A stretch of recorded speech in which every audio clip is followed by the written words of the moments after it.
संभाल के, एक एक वचन में गहरा रास है। जिसने जानी है महिमा गुरु की, उसका डूबा कभी ना जहाज है।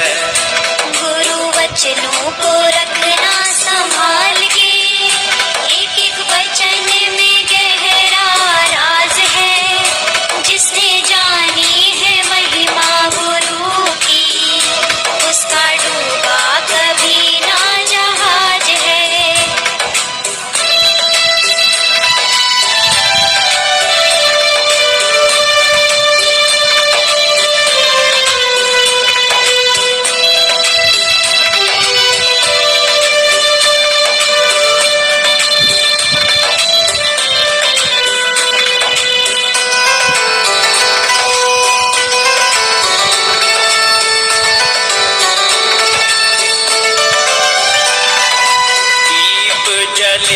और दम नहीं भागे, ऐसा कभी नहीं हो सकता।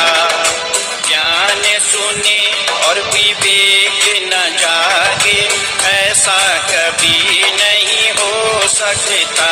जिसकी ज्योति से रोशन जहान है, वो फरिश्ता बड़ा ही महान है। जिसने जानी है महिमा गुरु की, उसका डूबा कभी ना जहाज है। गुरु वचनों को रखना संभाल के, एक एक वचन में गहरा राज है। जिसने जानी है महिमा गुरु की, उसका डूबा कभी ना जहाज है।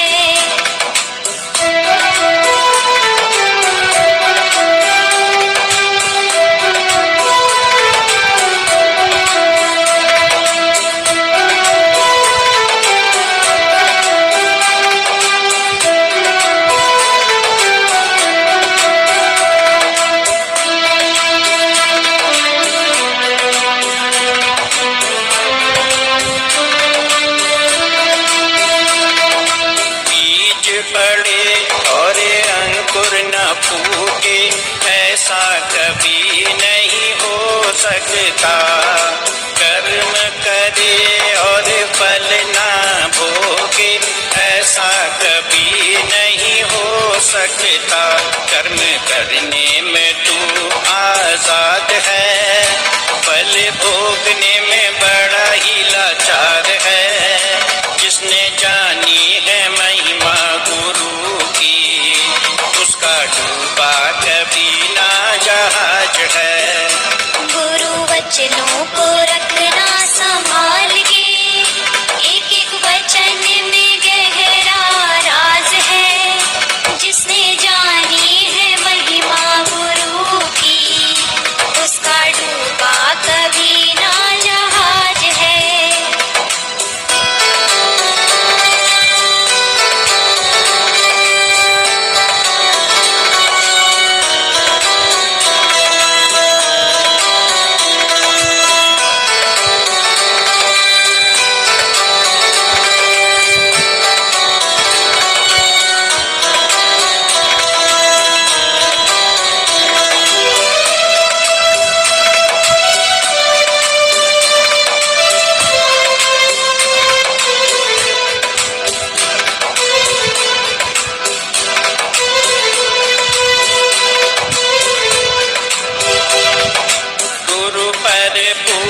समर्पित हो जा, धोखा कभी नहीं खा सकता। लक्ष्मण रेखा सत्संग की हो तो रावण कभी नहीं आ सकता। अब तो पल पल ये होता भास है, गुरु सदा ही हमारे साथ है। जिसने जानी है महिमा गुरु की, उसका डूबा कभी ना जहाज है। गुरु वचनों को रखना संभाल के, एक एक वचन में गहरा राज है। जिसने जानी है महिमा गुरु की, उसका डूबा पुण्यात्माओं, ये कोई मजाक की बातें नहीं है। और देखो, इसलिए सतलोक आश्रम मैनेजमेंट हरियाणा काल प्रेरित है, क्योंकि ये साधना टीवी पे ये इंटरव्यू चलाता है और लाखों लोग इसको देखते हैं। अब इस इंटरव्यू के आधार से मान लो कोई आत्मा जा रही है ऊपर, और अगर वो दाढ़ी मूंछ वाले रूप में काल आ गया तो इसको तो यही ध्यान रहेगा कि हाँ मकरतार तो छूना भी नहीं है, और वो तो ऊपर जा ही नहीं पाएगा, वो तो काल के जाल में।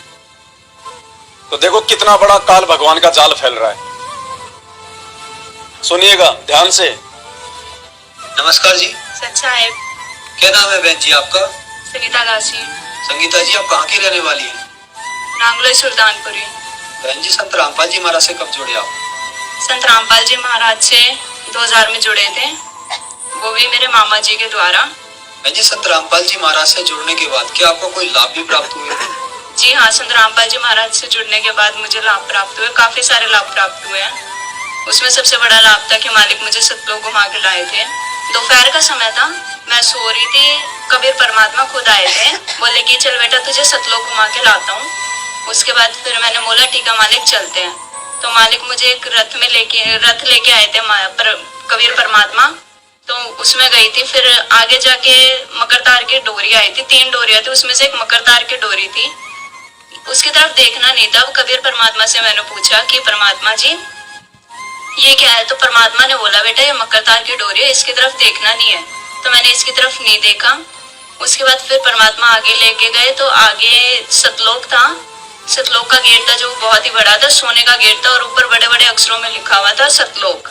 उसके बाद परमात्मा मुझे अंदर लेके गए, वहाँ पे परमात्मा ने मुझे घुमाया, और वहाँ पे मेरे नाना नानी थे जो, उन्होंने भी संत रामपाल जी महाराज से नाम उपदेश ले रखा था, तो मैं उनसे भी वहाँ पे मिली, उनको सत्संग भी किया। वो अपना सिमरन कर रहे थे, सत्संग सुन रहे थे, और वहाँ पे काफी चीजें देखी, बहुत ही अच्छा मतलब था। यहाँ से तो बिल्कुल अलग ही था वहाँ पे। उसके बाद फिर परमात्मा बोले चल बेटा नीचे चलते हैं। सतलोक में भी ABCD है, सतलोक लिखा हुआ था सोने के अक्षरों से। देख लो, सतलोक लिखा हुआ था, जबकि गुरुजी ने कभी बताया कि माँ बच्चों तुम्हारी को पढ़ाई पढ़नी पड़ेगी। तो सुना आपने इंटरव्यू, कबीर परमात्मा आए, रथ में बैठा के ले गए, मकरतार की डोरी आई, बहन ने पूछा तो उन्होंने मना कर दिया कि इसकी तरफ देखना भी नहीं है। अब गुरुदेव क्या कह रहे हैं? पुण्यात्माओं, बस ये विचार कर लेना आप कहां पे ठगी करेगा ये काल, कैसे कैसे हमारे को ठगेगा। आप देखो आगे, और उसके बाद विचार करना कि इस बहन को जो दाढ़ी मूंछ वाले रूप में लेके गया था वो कौन था। उस मकरतार का ऊपर से जब आत्मा यहाँ से चलेगी, परमात्मा कई तरीके से इसको कहीं किसी स्थान पर किस तरीके से आपने जाना है, तो आप कई बार एक आध बार कभी ध्यान वैसे ही कुदरती लग जाता है, बैठ जाते हैं, कभी आंखें खुली है तो भी बंद हो जाती है, और कई बार ऐसा होगा कि एक मकड़ी के तार जैसा आपको लंबा स्ट्रेट बहुत, उसका कोई और छोर आप नहीं देख सकोगे, ऐसा तार सा नजर आएगा, उसको मकर तार कहते हैं। उसके साथ लगकर आत्मा जैसे मकड़ी उस तार को पकड़कर ऊपर चढ़ जाती है, ऐसे वो मकर तार का आपको दिखाई देगा जब चलेगी यहाँ से आत्मा संसार छोड़कर, तो एक मकर तार का मार्ग आपको मिलेगा, उसके साथ चलना, उसको छोड़ना नहीं, तो उधर नहीं जाना, नहीं तो मार खा जाएगा। तो ऐसे वो कांगड़ा खेलते हैं, जब दोनों और दाव लगा देते हैं, तो खोल गया तो हार गया हारगी, तो ऐसे अपने अपने जबरदस्ती से उसको पकड़ लेना है उस मकर तार को। मकर तार माने मकड़ी का तार। ऐसा एक रास्ते में आपको एक गाइडलाइन होगी कि इसके साथ साथ चल, भ्रमित ना होना सतलोक जाने के लिए। सतगुरु रामपाल जी भगवान की। अब बताओ पुण्यात्मा, भ्रमित कौन करेगा? बताओ। दाढ़ी मूंछ वाला तो कह रहा है कि मकरतार को छूना भी नहीं, देखना भी नहीं, और गुरुजी कह रहे हैं कि उसको जोरदार उसको पकड़ लेना है, छोड़ना नहीं है। तो बताओ पुण्यात्माओं क्या करें? अब मंत्र कार्ड से निकाले कि नहीं निकाले, भक्ति बोध से निकाले कि नहीं निकाले, घर से निकाले कि नहीं निकाले? बताओ। जो हमें भ्रमित कर रहा है उसको तो हम मान रहे हैं गोविंद है, और जो सही गाइडलाइन दे रहा है उसको मान रहे हैं गुरु। उस भ्रमित करने वाले की फोटो तो लगा रहे हैं सबसे ऊपर है, और सही रास्ता दिखाने वाले की उसके चरणों में फोटो लगा रहे हैं। तो पुण्यात्माओं, इसलिए भगवान ने सात संगतियां रखवाई हैं, क्योंकि गुरुजी इसको रिजेक्ट नहीं करेंगे। खाली संकेतों में रिजेक्ट कर दिया, सत्संगों में कर दिया, खुल के नहीं बताएंगे, क्योंकि गुरुजी ने ही इनको भगवान पकाया है। नहीं, कोई जानता भी नहीं था कि कबीर भगवान है। तो अब वो गुरुजी इनको रिजेक्ट नहीं करेगा, वो रिजेक्ट अपने बच्चों से करवाएगा जिनको सतलोक जाना होगा। गुरु वचनों को रखना संभाल